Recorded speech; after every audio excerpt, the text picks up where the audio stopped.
Film জগতের হিরোইনদের চরিত্র আমাদের সবসময় ভালো লাগে। আমরা মনে করি আমাদের যদি এমন হতো তাহলে কতই না ভালো হতো। কিন্তু আমরা যেটা মনে করি সেটা সম্পূর্ণ ভুল। সেরকমই একজনের পর্দা ফাঁস হতে চলেছে আজকে। ভিডিও সম্পূর্ণ দেখতে থাকুন। আজকে আমরা কথা বলতে চলেছি প্রিয়াঙ্কা ও পরিণীতি চোপড়াকে নিয়ে। জানাবো তাদের ব্যবহার সম্পর্কে কি জানিয়েছে তাদের বোন। চলুন শুরু করা যাক। এক দিদি দেশের অন্যতম খ্যাতনামী অভিনেত্রী। শুধু ভারতেই নয়, তার খ্যাতি এখন বিশ্বজুড়ে।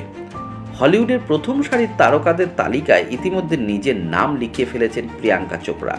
অন্যদিকে পরিণীতি চোপড়াও বলিউডে কম জনপ্রিয় নন। সম্প্রতি রাজ্যসভায় এক সাংসদকে বিয়ে করেছেন পরিণীতি।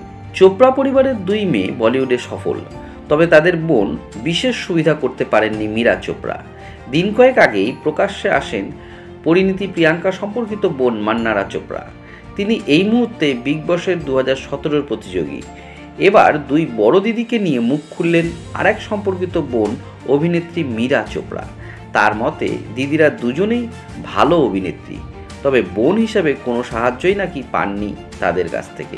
2016 সালে 1920 লন্ডন ছবির মাধ্যমে বলিউডে আত্মপ্রকাশ করেন মীরা। সামনে মুক্তি পেতে চলেছে তার ছবি সফেদ। তার আগেই দুই দিদিকে নিয়ে ক্ষোভ প্রকাশ করলেন তিনি। সম্প্রতি এক সাক্ষাৎকারে মীরা জানান, পরিণীতি পরিবারের সঙ্গে বহু বছর ধরেই তেমন কোনো যোগাযোগ নেই। হাসি তো ফাঁসি ছবিটির মধ্য দিয়ে পরিণীতি নাকি দূরত্ব বজায় রাখছেন। তুলনায় অনেক বেশি প্রিয়াঙ্কার পরিবারের সঙ্গে ঘনিষ্ঠ মেয়েরা।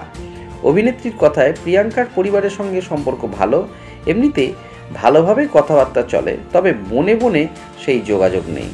একই পরিবারের মেয়ে হয়েও বলিউডে কোনো সাহায্য পায়নি। তার বোন জানিয়েছে, আমার সঙ্গে ভালো মতন কথা বলে না। বন্ধুরা এরকম ব্যবহারে কে কে খুশি তা আমাদের কমেন্ট করে জানাতে পারো।